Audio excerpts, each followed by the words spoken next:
하나님은 에베소 교회에서 첫사랑을 너희들이 잊어먹었다. 라오디게 교회에 너희들이 차갑지 뜨든지 그 미지근함을 토해낸다. 그러니까 열정이 없어졌다라는 거예요, 여러분. 시대가 가면 여러분 어떻게 주님에 대한 사랑이 뜨거워졌지만 식어져. 이런 소리 여러분 제가 듣기 싫어하는 거 알죠? 내가 한때 청년 때 뜨겁게 사랑했는데 그래서 지금 뭐 어쩌라고? 예, 데살로니가전서 3장 9절에서 13절까지 말씀을 우리 함께 나눠보시도록 하겠습니다. 우리 같이 교독하기로 하겠습니다. 제가 먼저 읽겠습니다. 우리가 우리 하나님 앞에서 너희로 거룩함에 흠이 없게 하시기를 원하노라. 아멘. 예, 13절까지네요. 예, 그래서 오늘 본문은 그 시작을 사도 바울이 우리가 우리 하나님 앞에 너희로 말미암아 모든 기쁨으로 기뻐한다라고 얘기를 하고 있습니다. 뭐가 저렇게 기쁠까? 모든 기쁨으로 기뻐한대요. 그죠? 기쁨이 되게 넘치고 있다라는 느낌을 우리가 받을 수가 있습니다. 근데 지금 무엇을 보고 기뻐하냐면 데살로니가 교회 성도를 향해서 기뻐한다라고 얘기를 하고 있습니다. 도대체 데살로니가 교회 성도들은 어떤 모습으로 신앙생활을 하였기 때문에 사도 바울은 모든 기쁨으로 더 기뻐한다라고 얘기하고 있을까? 우린 그 기쁨의 그 원인을 한번 계속해서 추적해서 올라가 보려고 합니다. 여러분 사도 바울의 서신서는 알다시피 사도행전의 스토리와 맞물려서 돌아가고 있습니다. 그러면 이 사도 바울의 기쁨을 우리가 알기 위해서는 사도행전에 있는 이 부분에 관한 기록을 우리가 좀 참조를 하면서 가야 될 것 같습니다. 이 내용이 어떻게 있냐면 지금 이 빨간 선으로 된 데가 사도 바울이 1차, 2차, 3차 전도 여행을 했죠. 2차 전도 여행 그 코스입니다. 사도 바울이 그 소아시아 지역을 1차 전도 여행 때 이렇게 갔어요. 요쪽이요. 근데 이제 1차 전도 여행을 마치고 2차 전도 여행을 이제 준비하려고 하는데 어떻게 하냐면 코스를 다시 1차 전도 여행 때 갔던 소아시아 지역을 다시 한번 돌아보고 격려하려고 준비를 하고 있었습니다. 그런데 가는 길이 자꾸만 막혔어요. 표현하기를 성령께서 그 길을 막으셨다라고 얘기를 하고 있습니다. 그래서 사도 바울이 이쪽 소아시아로 가는 것들을 잠시 보류하고 이 드로아 지역 보이시죠? 이 드로아 지역으로 이동을 했습니다. 그래서 상황들을 좀 보고 다시 한번 코스를 잡자 뭐 이런 생각으로 갔습니다. 근데 이 드로아 지역을 가기 전에 여기 더베 루스트라를 거쳤습니다. 이 더베 루스트라 디테일한 내용은 사도행전을 보시는데 중요한 인물을 만나요. 이 더베 루스트라에서 누굴 만났냐? 디모데를 만나요. 여러분 디모데 전후서 아시죠? 대단히 중요한 인물이기도 하고 오늘 설교 내용의 또 핵심적인 내용이기도 합니다. 그래서 디모데 꼭 기억하세요. 이따 언급 안 할게요. 디모데 여기서 만나요. 그래서 드로아로 딱 가는데 어떻게 할까 고민을 하는데 드로아에서 환상을 보게 되는 거예요. 하나님께서 환상을 보여주시는데 이 마게도냐, 요 유럽 지역이죠.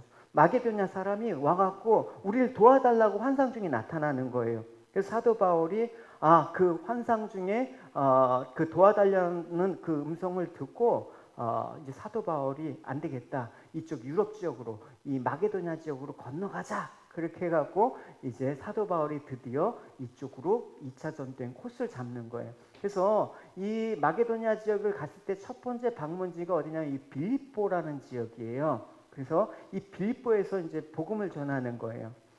빌립보 지역의 내용들은 아마 지난주인가 언급을 했을 겁니다. 어쨌든 이 빌립보에서 복음을 전하고 나서 그 다음 이동한 데가 바로 이 데살로니가 지역이에요.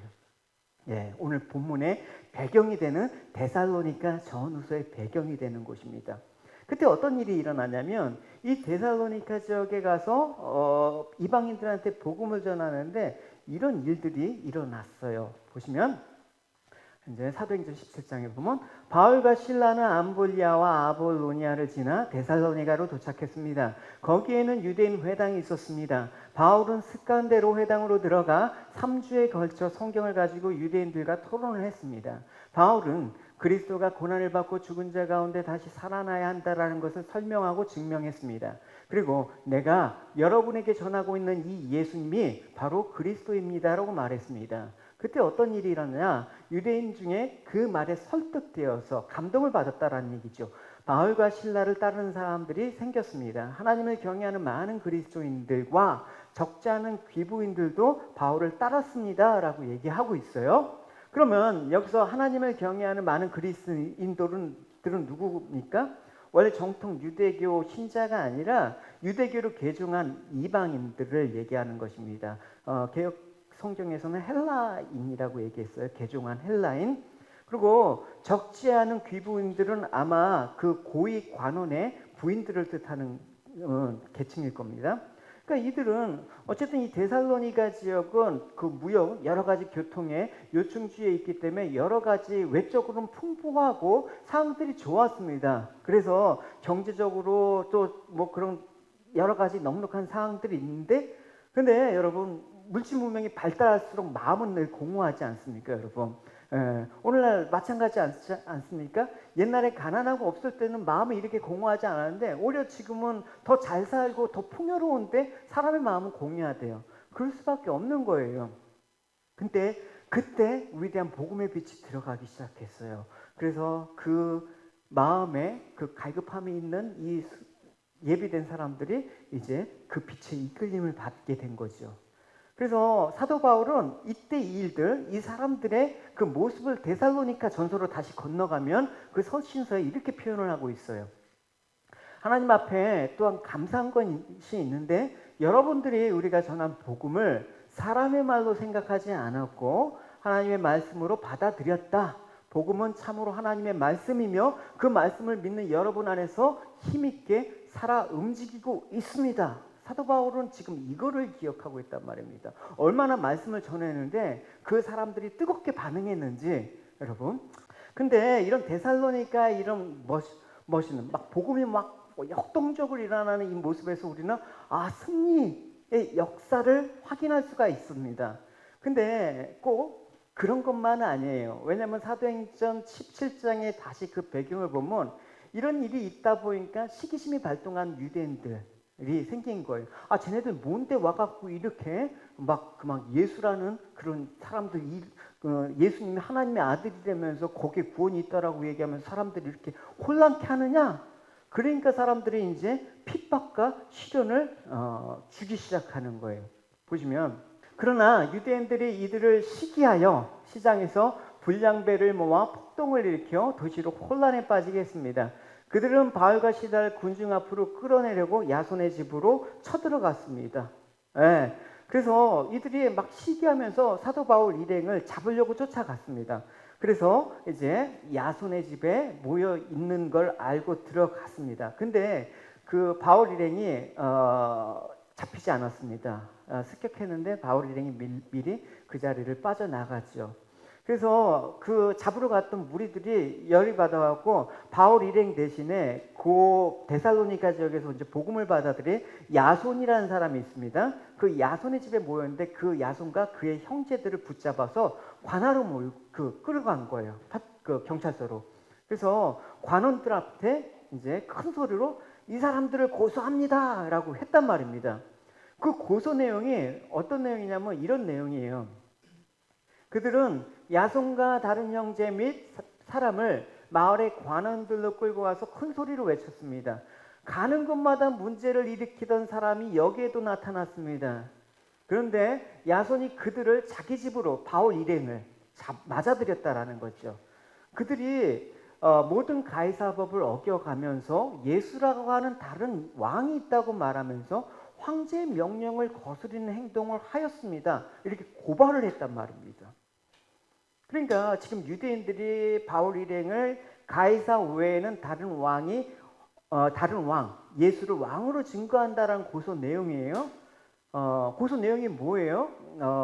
뭐 풍기문란죄도 아니고 혼란을 가게 하는 사회 혼란죄 이런 것도 아니고 뭐냐면 정확하게 고소 제목은 반역죄로 고소한 거예요. 이 고소 내용을 정확하게 이해하기 위해서는 그 당시 상황을 좀 이해할 필요가 있는데 당시에 로마 황제가 신이었어요. 단순히 통치권자가 아니라 그래서 황제를 숭배하는 황제 숭배 사상이 있었단 말입니다. 그러니까 유대인들의 입장에서는 유일신인 하나님 외에 다른 로마의 왕이 신이라고 하는 걸 인정할 수가 없는 거예요. 그래서 로마가 다스리는 그러니까 속주와 또 여러 성읍들 가운데 이런 폭동이 많이 일어났어요. 그 당시에 유대인들의 폭동이. 그래서 글라우디 황제를 반역하는 데모가 이때도 역시 활발하게 일어났는데, 이런 상황에서 고소가 들어왔는데 그 고소의 내용이 뭐다? 다른 왕이 있다. 예수가 왕이 된다. 그러니까 이거는 단순히 그냥 마찰을 이해한 게 아니라 반역죄. 그 당시 반역죄는 대단히 큰 거기 때문에 죽이려고 달려들었다라는 것을 알 수가 있는 것이죠. 그래서 이제 유대인들이 고소하니까 데살로니가 성은 온통 소란이 일어났습니다. 난리가 난 거예요. 그런 가운데 데살로니카의 그 복음을 받아들인 그 형제들이 그 바울 일행을 어느 지역으로, 아까 지도를 확인해서 보면 옆에 베레아 지역이라는 데가 있을 거예요. 베레아 지역으로 이제 피신을 시키죠. 예. 그러니까 이 바울의 입장에서는 이 데살로니가 성에 대해서 생각을 할 때 아쉬울 수밖에 없는 거예요. 왜냐하면 이 성에 머무는 기간은 대단히 짧았거든요. 한 몇 개월 머물러서 복음을 전했는데 그들이 그 신앙에 대한 열정, 또 복음을 받아들임으로써 인한 그 열매는 대단히 큰 거였습니다. 조금만 더 머물러서 이들을 양육하고 잘 가르쳤으면 이들이 더 훌륭한, 더 성숙한 그리스도인이 돼야 되는데 그걸 못한 거예요. 한참 막 잘하기 시작하는데. 그러니까 사도 바울이 얼마나 안타까울 거예요. 그리고 또 한 가지, 그런 안타까운 가운데 또 한 가지 들려오는 소식은 뭐냐면, 이제 막 개척해서 이제 뿌리가 채 내리지 않는 그런, 어떤 신앙의 뿌리가 내리지 않는 그런 데살로니가 교인들이 이 복음으로 인해서 고난과 핍박이 찾아오게 된 거예요. 그러니까 사도 바울은 대단히 이 교회에 애정이 갖게 돼 있는 거죠. 보시면 이렇게 표현하고 있습니다. 형제들이여, 여러분들은 유대에 있는 하나님의 교회와 비슷한 처지에 있습니다. 지금 복음으로 인해서 그렇게 놓여 있다라는 거예요. 저들과 같은 종족인 유대인들에게서 고난을 받았고, 여러분 역시 여러분의 동족에게 똑같은 핍박을 받았습니다. 그러니까 사도 바울은 이 데살로니가 교회를 생각할 때마다 늘 염려가 되고, 어떤 마음이 들겠습니까? 꼭 한번 다시 찾아가서 그들을 위로하고 격려하겠다, 그런 마음이 들겠죠, 여러분. 그래서 데살로니가 교회를 가려고, 다시 재차 방문하려고 이제 시도를 했습니다. 근데 그 시도가 번번이 무산됐습니다. 몇 번이고 다시 가려고 하는데 이 사단의 방해로 무산이 되었다고 기록하고 있어요. 데살로니가전서 2장 17절에 보면 이렇게 얘기하고 있습니다. 형제들이여, 내가 잠시 여러분과 떨어져 있지만 난 항상 여러분을 생각합니다. 너무나 보고 싶고, 여러분 이 마음이 알겠죠, 여러분. 이제 너무나 보고 싶고, 또 여러분이 있는 곳으로 가고도 싶습니다. 그래서 나 바울이 몇 번이나 가려고 했는데 사탄의 방해로 갈 수가 없었대요, 여러분. 그러니까 이 서신서에 담겨있는 이 사도 바울의 그 동일한 이 심정이 읽혀지면 이 바울 서신서가 엄청나게 우리에게 은혜로 다가온답니다. 그래서 사도 바울은 사탄의 방해로 갈 수가 없는데, 사탄의 그 방해가 뭔가 정확한 기록은 없어요. 근데 그가 고백한 거에 유추해 본다 그러면 자신의 육체의 질병을 사단의 가시라고도 표현을 했거든요. 그러니까 몸이 상태가 좋지 않았음을 우리가 유추해 볼 수가 있고요. 또 한 가지는 그 성에서 소란이 일어나갖고 쫓겨나다시피 도망가지 않았습니까? 아마 데살로니가 성에서 그 법으로 입국 금지령이 내리지 않았나, 여러 가지 요인이 있을 수가 있습니다. 어쨌든 가고자 했는데 가지 못했습니다. 그래서 이때 사도 바울이 데살로니가에 가고자 했는데 못 가니까 누구를 보내느냐? 아까 제가 서론에 얘기했어요. 누구를 보내겠습니까? 디모데. 여러분, 디모데를 보내는 거예요.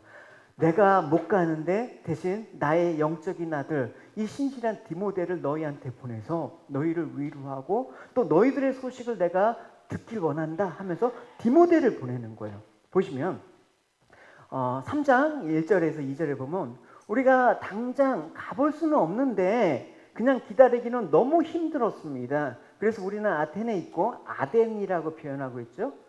디모데를 여러분에게 보내기로 결정했습니다. 형제 디모데는 우리를 도와 그리스도의 복음을 전하고 하나님을 위해 우리와 함께 일하고 있습니다. 그가 여러분을 굳세게 하고 믿음 안에서 여러분을 위로해 줄 것입니다. 그래서 디모데가 데살로니가 교회를 방문했어요. 그래서 사도 바울의 메시지와 마음을 담아서 격려하고 위로했습니다. 뜨겁게 하나님을 찬양하고 예배드리고 돌아옵니다. 그리고 사도 바울에게 소식을 이제 전하겠죠. 보고를 합니다. 어떤 소식이 있겠습니까? 아주 깊은 소식을 전하는 거예요. 3장 6절에 그러나 방금 디모데가 돌아와서 여러분의 믿음과 사랑에 대한 깊은 소식을 전해 주었습니다.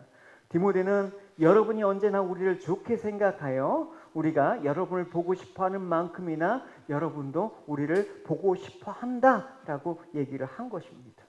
여러분 얼마나 사도 바울은 이 고대했던 그 소식을 들었습니까? 여러분 씨를 뿌린 농부는 그 씨가 잘 자라는지 늘 노심초사합니다. 아마 복음의 씨앗을 데살로니가 교회에 뿌린 이 사도 바울의 심정이 바로 이와 같은 것이 아니었나라는 생각을 우리는 충분히 짐작할 수가 있습니다.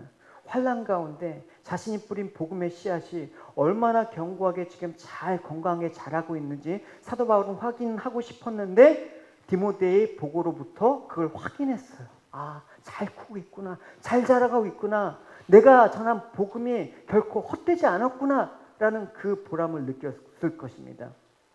그래서 사도 바울은 그 기쁜 소식을 듣고 나니까 자기의 또 생명력이 느껴지는 거예요. 여러분 사도 바울, 목회자 입장에서 보면 사도 바울의 심정이 충분히 공감이 가요. 사람이 사는 것보다 더 중요한 일은 없어요.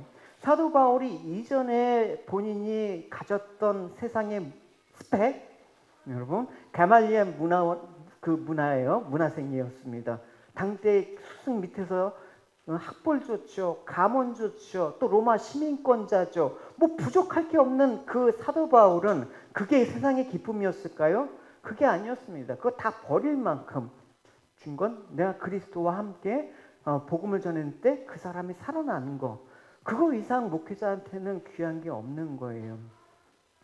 사도 바울의 서신서를 읽으면서 우리도 성도로서 그 동일한 마음과 그 심정을 우리가 느끼셔야 되는 것이죠. 그러니까 목회자에게는 다른 이유가 없어요, 여러분. 어떤 교회가 외적으로 뭐 부흥하고 뭐 이런 게 아니라 오늘 여기 있는 여러분 한 사람 한 사람이 여러분 마음의 심령이 살아나는 거, 그거 이상 기쁜 게 없단 말입니다. 할렐루야. 그래서 이 목회자의 심정으로 이 사도 바울은 이 데살로니가 교회 성도들의 영혼이 막 살아나고 있다는 소식을 들으니까 너무나 좋은 거예요. 그 심정을 이렇게 대변하고 있어요. 형제 여러분, 우리는 많은 어려움과 고난을 겪을 때 여러분의 믿음으로 위로를 받았습니다. 여러분이 주님 안에서 굳건히 서 있기만 한다면 저는 그보다 더 큰 보람이 없다는 거야. 기쁨이 없다는 거야. 그래서 사도 바울이 오늘 본문 9절에서 이렇게 얘기하고 있죠. 우리가 우리 하나님 앞에서 너희를 말미암아 모든 기쁨으로 기뻐하니. 여러분 이 한 줄을 위해서 제가 지금까지 얘기한 거예요. 이 기쁨은 도대체 무슨 기쁨인가? 그러니까 여러분 우리가 단순히 주야하면서 기뻐합시다. 이게 기뻐한다고 기뻐하시지가 않잖아요, 여러분. 기쁨이 뭔가? 그걸 저는 얘기하고 싶었어요. 그래서 흔히들 사람들은 다른 사람이 빼앗을 수 없는 귀중한 뭔가를 가졌을 때 큰 기쁨을 느끼지 않습니까? 거기에는 뭐 물질적인 것뿐만 아니라 뭐 인격적인 것, 정신적인 것도 포함이 돼요. 예를 들자면 내가 힘겹게 내 집을 장만했을 때 정말 기쁘잖아요, 여러분. 저는 아직 그런 기쁨을 뭐 호주에서 느낀 적은 없지만 한국에서는 있었어요. 어쨌든 내 집을 장만했다든지 아니면 열심히 공부해서 좋은 대학에 진학했다든지 아니면 자녀가 참 착하고 효성스러워, 아니면 부모가 참 정직하고 정말 젠틀해, 이런 부모를 둬. 이것도 기쁨의 요인이에요, 분명히. 근데 문제가 뭐냐면 사람들은 이런 기쁨의 요인 자체만을 중요하게 생각하는 거. 그게 문제라는 것입니다. 그러니까 기뻐하는 이유가 집이 생겼어, 좋은 대학에 진학했어. 인격적으로 훌륭한 부모가 있어. 자식이 있어. 그 자체를 기쁨으로 여길 때 반드시 그 기쁨은 오래 안 가. 오래 안 간단 말입니다. 예. 우리가 그런 것들을 허락하셨을 때, 그 기쁨을 주시는 그 이면에 주체가 되시는 분을 생각해야 돼. 그래야지만 우리가 항상 데살로니가전서에서 왜 사도 바울이 5장에서 너희들 항상 기뻐하라, 쉬지 말고 기도하라, 범사에 감사하라. 항상이란 말이 왜 들까요? 어느 때든지 그 이면에 하나님이 계시다라는 전제하에 있기 때문에 그런 말이 나가는 거예요. 그러니까 여러분, 우리 기쁨의 근원이 되시는 그 이면에 하나님이 계시다라는 거 여러분 항상 인지하시는 여러분이 되시기 바랍니다. 지금 사도 바울은 사실 자신의 처지를 보면 기뻐할 수 있는 상황이 아니야, 여러분. 그러나 자신의 상황과 관계없이 그 이면에서 그 데살로니가 교회를 돌보고 환난과 핍박 가운데 하나님께서 계속해서 자라게 하시는 그 모든 일들을 볼 때 나는 기뻐하지 않을 수가 없어 라고 얘기하는 것입니다. 이게 여러분 가운데 기쁨의 근원적인 하나님이 주시는 그 기쁨이 여러분 가운데 있길 바라요. 할렐루야. 네. 그러지 않으면 여러분 우리는 금방 실망해요. 그래서 사도 바울은 이렇게 얘기하는 거야. 너희를 위해 능히 어떤 감사로 하나님께 보답할까? 그죠? 너희들의 믿음이 잘 쓰고 이렇게 잘하는 거에 이면에는 누가 계시다? 하나님의 전적인 은총과 도우심의 결과였기 때문이라고 강조를 하고 있습니다. 그러니까 사도 바울은 이 기쁨의 근원이 하나님께 있다라는 명백한 인식을 갖고 있었던 거예요. 그러니까 여러분, 우리가 복음의 씨를 뿌려요. 목사가 여러분에게 말씀을 전하기도 해요. 그러나 잘하게 하는 거는 뭐다? 하나님이 하신다. 할렐루야. 내 자녀 우리가 열심히 잘 양육하고 가르치고 정말 잘 성장시키게 노력할 수 있어요. 그러나 잘하게 하시는 분은 누구다? 하나님이시다. 할렐루야. 우리의 사업, 우리의 건강, 내가 잘 관리하고 열심히 하면 잘 될 수 있어요. 그러나 결국은 잘 되게 하시는 분은 누구시다? 하나님이시다. 할렐루야. 이걸 잊지만 않으면 돼. 이걸 잃으니까 사람들은 문제가 되는 거예요. 그래서 사도 바울은 지금 이 편지를 쓰고 있는 그 기쁨, 본인은 지금 쫓겨다니면서 가는 곳마다 또 유대인들의 자기를 죽이려고 핍박하고 쫓겨다니는 그런 상황 가운데 있단 말입니다. 근데 내 상황과는 아란 것 없이 너희들을 보니까 그 너희들 이면에 계시는 하나님께서 주신 은혜를 생각하니까 내가 하나님께 어찌 감사하지 않을 수가 있냐, 이런 표현을 쓰고 있는 것입니다. 그러니까 우리의 기쁨은 거의 우리가 주어진 상황과 형편에 의해서 주어진 것이라고 할 수가 있지 않습니까? 사람들은 상황과 형편이 좋으면 기뻐하고 기분 좋고, 내가 지금 너랑 그런 말 할 때가 아니거든. 왜냐? 내가 지금 기분 나빠갖고 너가 무슨 말을 해도 하나도 안 들어와. 너가 무슨 일이 있어도 나는 그게 하나도 느껴지지가 않아. 이렇게 된단 말입니다. 그러지 마십시오, 여러분.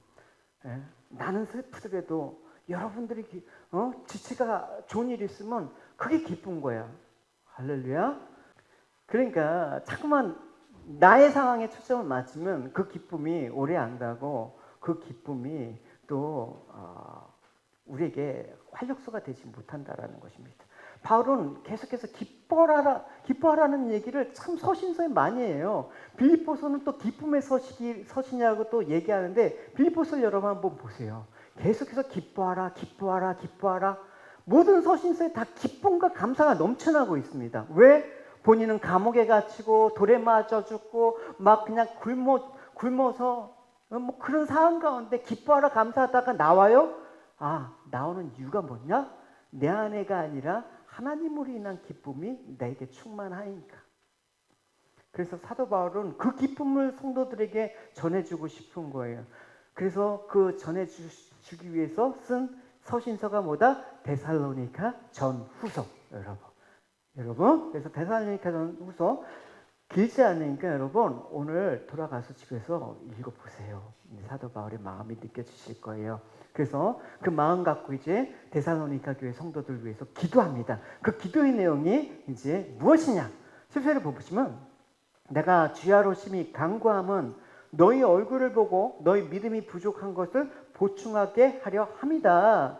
여기서 주의하는 단순히 방과 낮 두 번의 시간을 의미하는 거냐 아니라 시도 때도 없이 그런 말이에요. 심이라는 말은 정말 어떤 일정 한도를 아예 넘어갔고 그런 의미를 지닌 말이에요.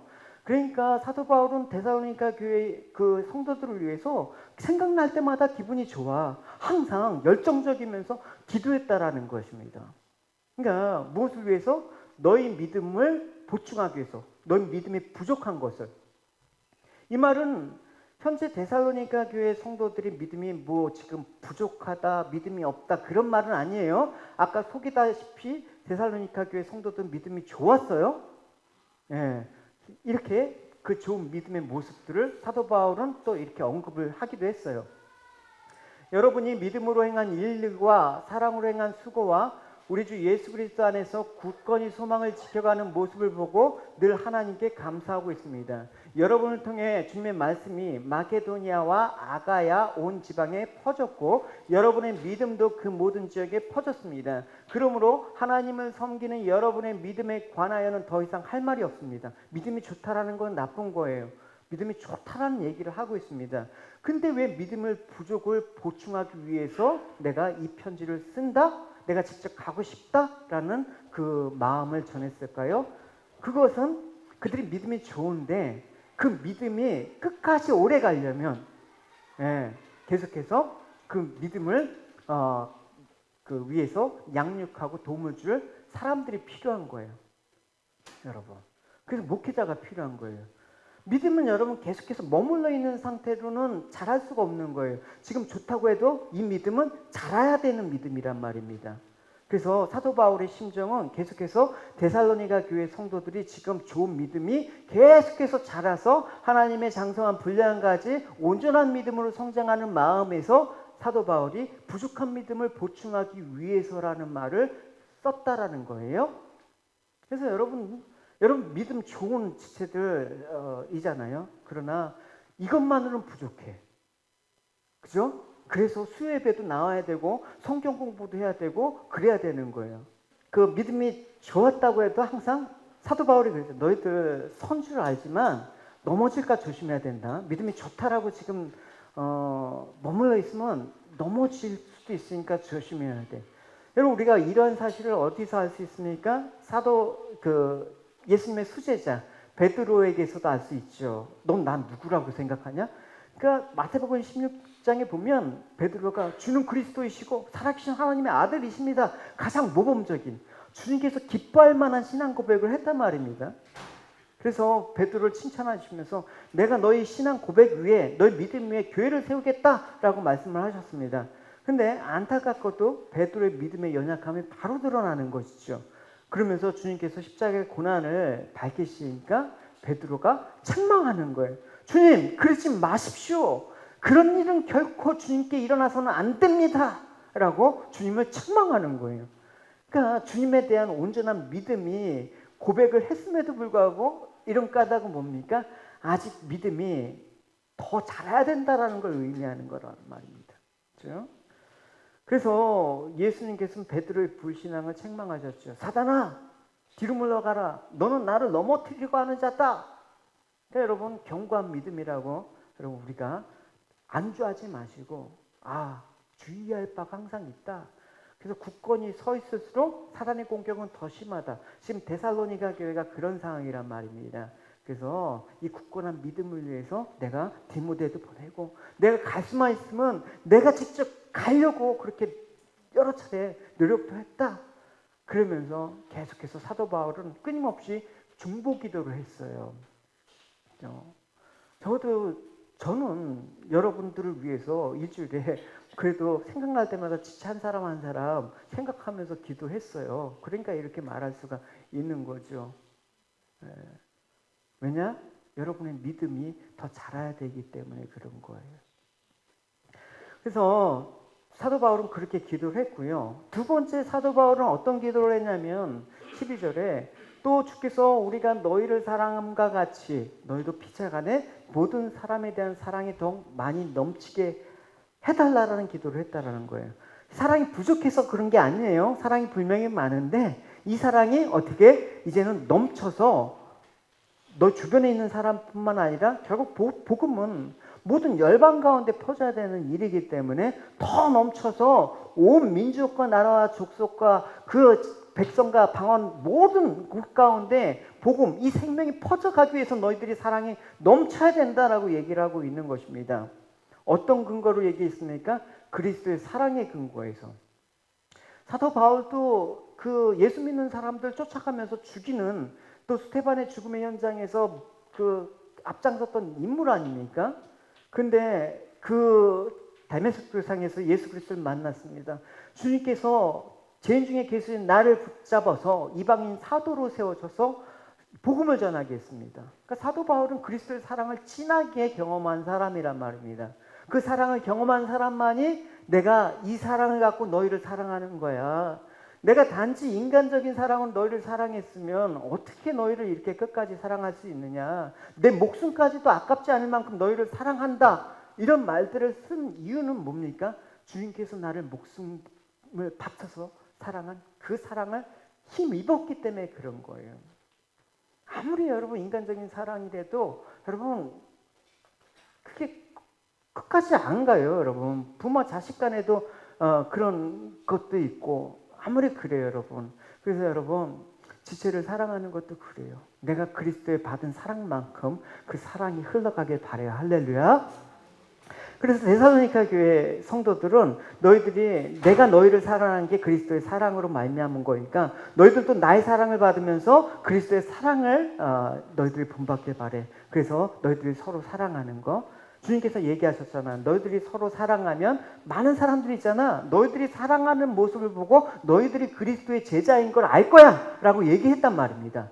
그러니까 그 사랑이 너희들한테 머물러 있어서가 아니라 복음을 위해서 이제 퍼져가야 되는 거야. 믿음은 막연하게 하늘만 바라보고 있는 게 믿음이 아닌 거예요.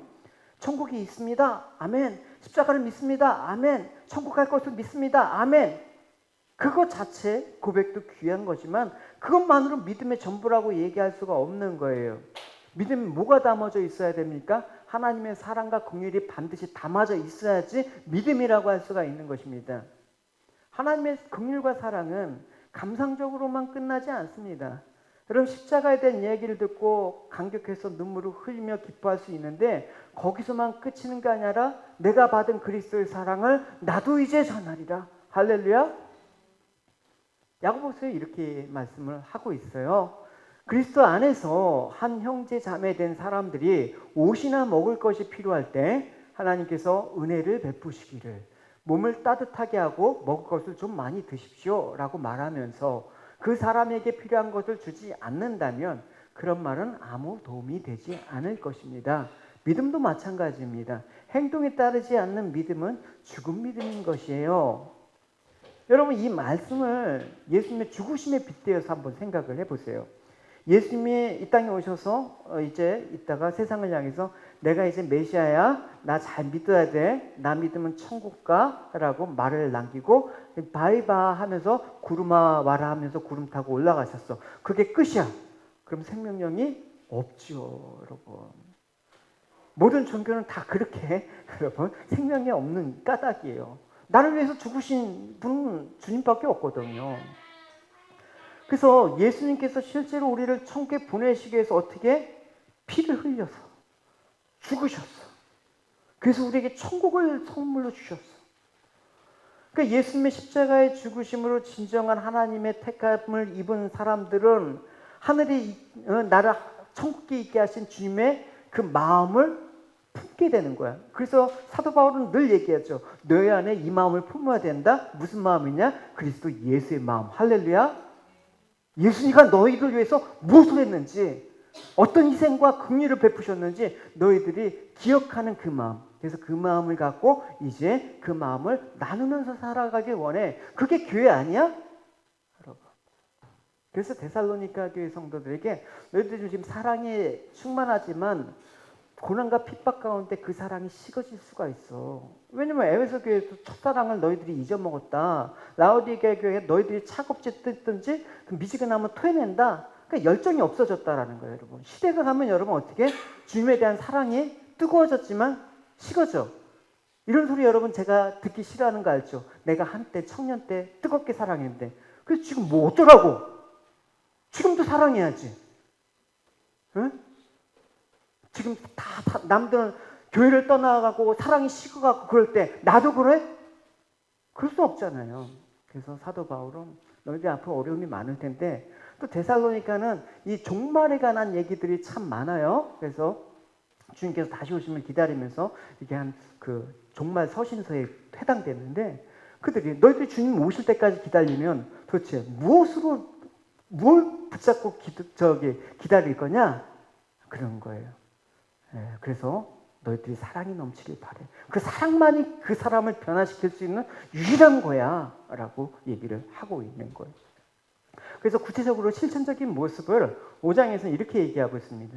여러분을 위해 일하는 그들을 각별한 사랑으로 대해 주십시오. 서로 화목하게 지내시기 바랍니다. 게으른 자들을 훈계하고 마음이 약한 자들을 격려해 주십시오. 이게 왜 그러냐면 그 당시에 주님께서 곧 오신다라는 그 종말 신앙을 갖고 있었는데 그 사람 중에 일부는 이제 주님께서 오신다는데 열심히 일해서 뭐해? 그냥 열심히 기도만 하고 그냥 뭐 그렇게 교회 열심히 봉사만 하면 되지. 그러면서 일들을 안 해.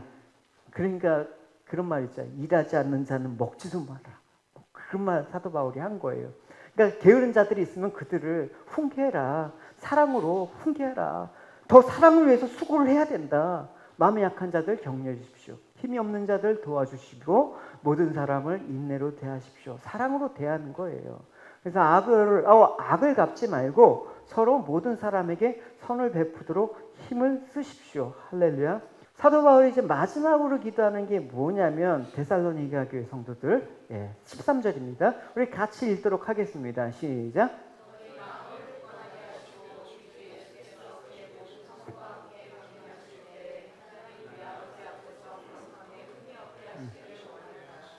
여기서 우리가 주위에서 살펴봐야 될 것은 뭡니까? 종말론, 종말신앙을 그들이 갖고 소망을 말하는데 뭐에 초점이 맞춰 있습니까? 여기서 그리스도의 강림에 초점이 맞춰진 게 아니다. 어차피 오실 텐데 그 오시는 거에 초점이 아니라 지금 현재 너희들의 삶에서 하나님 아버지 앞에 거룩하고 흠이 없게 살아가는 거에 초점이 맞춰져 있다는 것을 우리가 알아야 된다는 것입니다. 여러분 종말에 대해서 말하는데 여러분 성경적인 종말론이라는 게 뭐냐면 우리가 미래에 어떤 일어날 일들을 예측하면서 어차피 주님 오실 텐데 어차피 세상 망할 텐데 어차피 세상 심판하실 텐데 내가 이 땅의 삶들에 뭘 애착을 갖고 사나 맞기도 한데 틀리기도 해요. 왜냐하면 애착을 갖고 사나 하면서 세상의 삶들을 도외시하거나 무관심하게 살아서는 안 된다라는 걸 또 강조하고 있는 거란 말입니다. 그러니까 종말론이라면 우리가 좀 이상하게 생각하는 경향도 있어요. 말세 어떤 일이 일어날 것인가, 임박한 종말의 시기와 때가 언제인가, 또 이제 막 기근과 뭐 여러 가지 자연재해로 인해서 이제 멀지 않았습니다. 이제 지금 이루고 있을 때가 아닙니다. 하면서 막 흰 옷 입고 뭐 교회에 모여서 여러분 주님은 이제 휴고 하면서 1999년에 다미 선교 사건 아닙니까 그게. 그때 뉴스에도 나고 난리도 났었잖아요. 그래서 막 이런 것들이 난무하게 되는 거예요. 그러니까 이런 것들이 혼란스럽게 하니까 종말론을 딱 꺼내면 사람들이 믿지 않는 사람들은 뭐 이상하게 생각하고 믿는 우리들도 약간 거부감이 든단 말입니다. 아마 이 데살로니가서에 비춰지는 그 당시 모습이 일부 사람들이 그런 모습이 있었던 것 같아. 그러니까 사도 바울이 그런 거 아니다. 너희들 주님 오시지만 언제 오실지 모르니까 오실 때까지는 너희들이 현재의 삶에서 열심히 살아내야 돼. 할렐루야. 믿음으로 열심히 살아내야 돼. 그래서 종말론이란 그리스도의 재림을 확실히 소망하면서 현재의 삶에 우리가 충실히 믿음으로 살아내는 것입니다. 할렐루야. 세상과 거룩하게 구별된 성도로서 내 삶에 흠이 없도록 주님께서 오시는 그날까지 거룩한 신부로 준비되어지고 단장되어지는 삶, 그것이 우리에게 요구되는 건전한 건강한 종말론이라고 할 수가 있는 거예요. 세례 요한이 외쳤습니다. 주님께서 이제 초림 때 이제 오시는데 너희들 주의 길을 예비할 것이다. 나는 주의 길을 예배하러 왔노라. 너희들 회개하라. 천국이 가까이져 왔다. 라고 얘기하고 있습니다. 그러니까 세례 요한이 회개를 막 선포하는데 사람들이 회개를 하면서 세례 요한한테 묻는 거예요. 그럼 우리가 무엇을 하여야 하리까? 라고 묻는 것입니다. 이 말은 뭐냐? 주님께서 오시면 우리가 어떻게 준비를 해야 되죠? 라고 묻습니다. 그러면 세례 요한이 어떻게 얘기하겠습니까? 야, 지금 주님이 곧 오시니까 너희들 지금 다니는 직장 그만둬. 학교 그만둬. 교회 안에서 기도만 해. 너희들 전 재산 그거 다 팔아서 교회 헌금해. 이렇게 말했을까요? 그건 교주예요, 여러분. 이단이란 말입니다. 이단은 확실히 그래요, 여러분. 근데 세례 요한은 그러지 않았어요. 보시면 그랬어요. 요한이 그들에게 대답했습니다. 옷이 두 벌 있는 사람은 하나도 없는 사람에게 나눠주고 양식이 있는 사람도 이와 같이 하라. 세리들도 세례를 받으러 왔습니다. 그들도 요한에게 물었습니다. 선생님, 우리는 어떻게 해야 됩니까? 요한이 그들에게 말했습니다. 세금을 거두도록 지시받은 액수 이상으로 거두지 마라. 군인들도 요한에게 물었습니다. 우리는 어떻게 해야 됩니까? 요한이 그들에게 말했습니다. 사람들로부터 강제로 돈을 뺏지 마라. 거짓으로 고발하지 마라. 그리고 임금으로 받은 돈으로 만족하게 여겨라. 여러분, 이러한 대답들이 의미하는 바가 무엇입니까? 곧 현재 자신의 위치에서 정직하고 성결하게 살라라는 말이에요. 그래서 여러분, 주님의 재림을 준비하는 성도의 삶이란 미래의 환상이나 종말의 시기에 초점을 두어서 현재의 삶을 방관하는 삶이 아니에요. 오히려 성경은 더욱 현재의 삶을 성실하게 삶으로써 주님이 다시 오는 그 심판대 앞에서 조금 더 흠이 없도록 하라고 가르치고 있습니다. 부디 이 사실을 명심하시면서 세상에서 구별된 자로서의 삶을 사시기 바랍니다.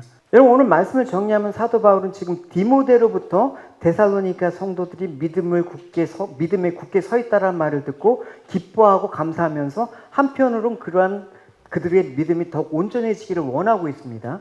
그래서 그들을 대면한 가운데 기도하는 것은 뭐냐? 그들을 만나길 고대하면서 그들의 믿음의 부족함을 채울 것을 위해서 기도했어요. 그리고 또 그들의 사랑이 더욱 증대되고 풍성하게 되기를 기도했어요. 마지막으로 주님의 재림을 소망하면서 현재의 삶을 거룩하게 구별할 수 있도록 기도했어요. 여러분, 오늘 우리 안에도 이러한 기도가 있길 원합니다. 할렐루야. And I want these prayers to be in your life as well. 우리의 기도, 여러분, 각자의 우리에게 많은 기도가 있지만 오늘 사도 바울이 빌립보 교회, 데살로니가 교회를 향해서 하는 기도 기억하십시오. 그리스도의 사랑으로 풍성하여져서 예수 그리스도께서 다시 오실 때 기쁨으로 맞이할 수 있는 기도를 하기 원하는 사도 바울의 그 기도. Our prayers should be filled with love of Christ so that we can welcome Jesus Christ with joy when He comes again. 그래서 영광과 기쁨으로 주님을 맞이하는 여러분이 되시기를 축원합니다. So I pray that you will be welcomed by the Lord with glory and joy. 우리 같이 함께 말씀을 생각하면서 기도하시겠습니다. 하나님, 데살로니가 교회를 향한 사도 바울의 감사와 기쁨이 무엇인지 알게 하여 주셔서 감사합니다.